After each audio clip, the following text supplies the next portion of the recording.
Yun, magandang araw po sa inyong lahat, Luzon, Visayas, Mindanao, pati na rin po sa mga kababayan natin mga OFW dyan.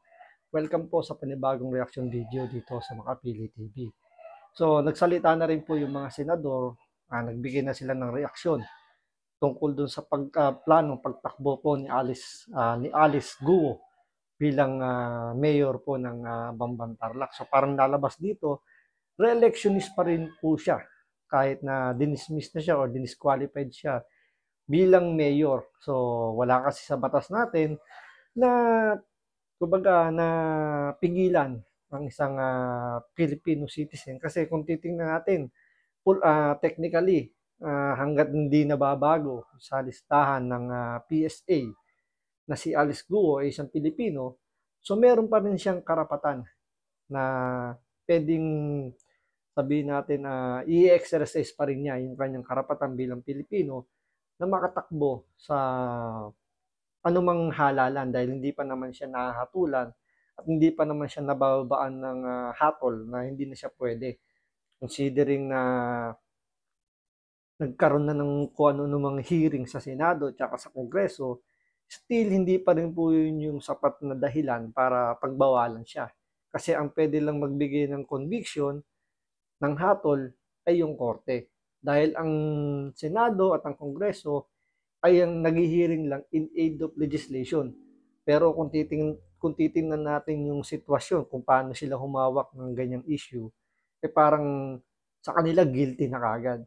So parang nangyayari dyan, parang character assassination lang yung nangyayari dahil puro sila investigasyon, puro lang paratang ang nangyayari. Pero ang ending niyan, korte pa rin po ang mag-decide kung guilty or not guilty. So, sino-sino itong mga senador na nanggigigil na haharangin yung pagtakbo ni Alex Guo. So, panoorin po natin itong balitan to. Pero bago ang lahat, kung hindi ka pa nakasubscribe sa Makapili TV, baka pwede naman po pakipindot po muna yung subscribe button. At the same time, palike na rin po ng video. Wala naman pong bayad dyan. Kaya, pindot na. So, ito, panoorin po natin itong balitang to. Nagpahayag ang ilang senador ng pagtutol sa planong filing ng Certificate of Candidacy o COC ni Alice Guo para sa 2025 midterm elections. Ayon kay Senador Risa Hontiveros, mukhang wala pa ring tigil ang panloloko ni Alice Guo sa taong bayan kahit na nasa loob na siya ng kulungan. Kung idedeklara niya na siya ay Filipino citizen sa kanyang COC, ay maaari siyang magkasala kaugnay ng material representation, gayon din ang perjury, bukod pa sa iba pang krimen na kanyang kinasasangkutan. Sinabi naman ni Senate President Pro Tempore Jinggoy Estrada na magiging isang katawa-tawa kung papayagan muling tumakbo ang pinatalsik na Yan talaga mangyayari diyan. Katawa-tawa yung mga senador natin kapag pinayagan ng COMELEC. Dahil kung titingnan nyo, ang magdi-decide pa rin naman kung mauupo siya bilang mayor, yung mga tao dyan sa Tarlac, sa Bamban. What if ganun yung mangyari? Ibotos pa rin siya ng mga taga-Tarlac at manalo siya bilang mayor. So, katawa-tawa itong mga pinagagawa ng mga senador natin, yung mga nag-hearing. Dahil kumbaga parang nabaliwala yung kanilang mga pinaghirapan.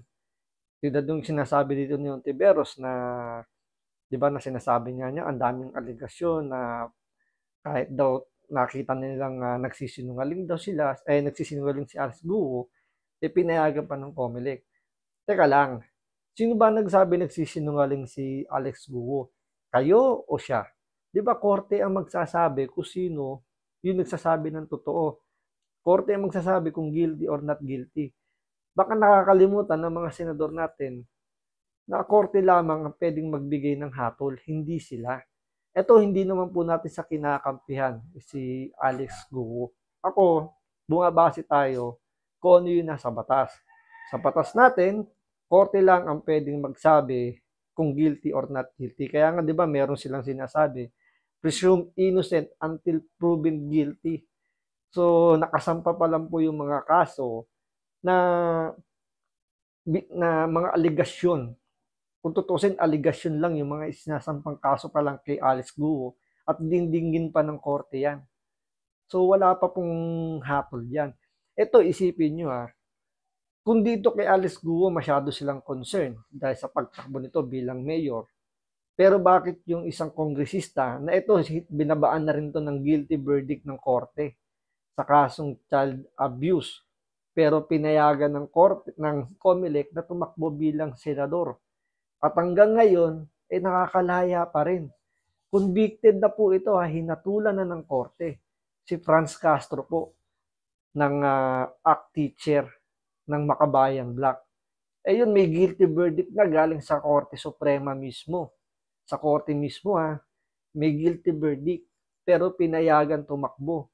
Si Alex Guo, technically kung titingnan ninyo, hindi pa naman tinatanggal yung pagiging Filipino citizen niya dahil sa record ng PSA, Pilipino pa rin po siya. Kaya nga dapat ang ginawa nila rito, ang una nilang inasikaso rito is tanggalin yung pagiging Filipino citizen ni Alex Guo.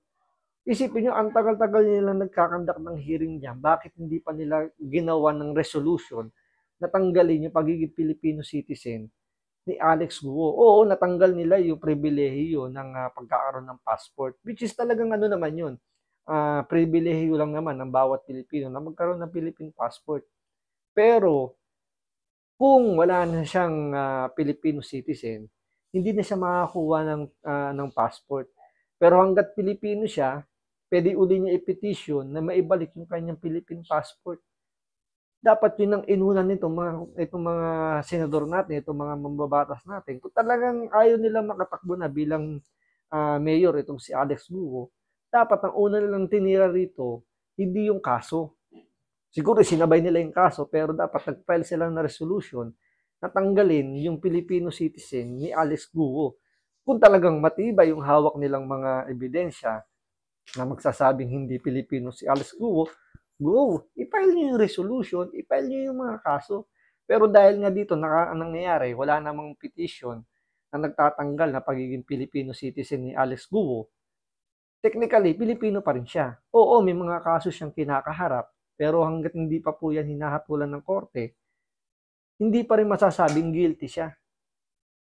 Dito parang lumalabas nito, parang double-bladed nga yung ginagawa ng mga mambabatas natin. Kasi pwedeng gamitin ni Alex Guo yung sitwasyon ni Franz Castro. Bakit yun? Pinayagan yung tumakbo ng senador, which is national election yun. Pinayagan yung tumakbo na maging senador, guilty na yan sa kasong child abuse. May guilty verdict na galing sa korte. Nakakalaya pa nga, hindi pa nga nakakulong. Samantalang si Alex Guo, oo, nakakulong siya ngayon dahil nga sa arrest warrant ng mga mambabatas natin, pero still, wala pa siyang guilty verdict. Ang isa pa nakakatawa dyan, si Kerwin Espinosa, na alam naman natin self-confessed na drug lord. Yung tatay niya, drug lord talaga, sabi ni Pangulong Duterte, natsugi na nga, di ba? Pero bakit pinayagan din ng korte na tumakbo bilang mayor ng Leyte? So makikita dito, kung anong batas meron tayo, especially sa COMELEC. Ang COMELEC, wala naman silang magagawa Kung ano lang yung nasa batas ng COMELEC, kailangan susundin nila. Wala silang kapangyarihan na tanggihan yung mga magpapile ng Certificate of Candidacy. Kung yun naman ipasok sa pamantayan, sa regulasyon, sa mga requirements ng COMELEC, tatanggapin nila yan. Kaya hindi nila pwedeng sisihin dito yung COMELEC na bakit pinayagan ng COMELEC. Siyempre, kikwestiyonin niya ng mga legal, may pera na naman si Alex Guo, may kayang magbayad yan ng abogado, kaya nila questionin yung kung haharangin yan ng korte o ng COMELEC. Pero, ang mga senador, mga mambabatas, may kapangyarihan silang harangin yan through resolution. Kung magpapile sila, ang tanong, nagpile na ba sila ng resolution na harangin yung pagtakbo ni Alex Guo? At dapat nagpile din sila ng resolution na tanggalin yung Filipino citizen ni Alex Guo para maging hindi na siya makakatakbo kasi number 1 requirement sa pagtakbo bilang elected official, dapat natural born Filipino. So kung matatanggal yon sa birth certificate ni Alex Guo na siya ay Pilipino, hindi na siya makakatakbo bilang kahit anong elected official dito sa Pilipinas kasi hindi na siya Filipino citizen. So yun lamang, napakasimple lang ng gagawin dapat nito mga mambabatas natin, pero bakit hindi nila ginawa? Kasi ang nakikita lang dito natin, talagang sirain lang muna yung pagkatao ni Alice Guo dahil gusto nilang i-connecta kasi yung Pogo ni Pangulong Duterte. Dahil doon lang sila nakakita ng pwedeng ibutas sa mga Duterte. So, sana gawan nila ng paraan yan para hindi na makatakbo si Alice Guo. So, maraming salamat sa panonood. Ingat po kayo lagi. God bless.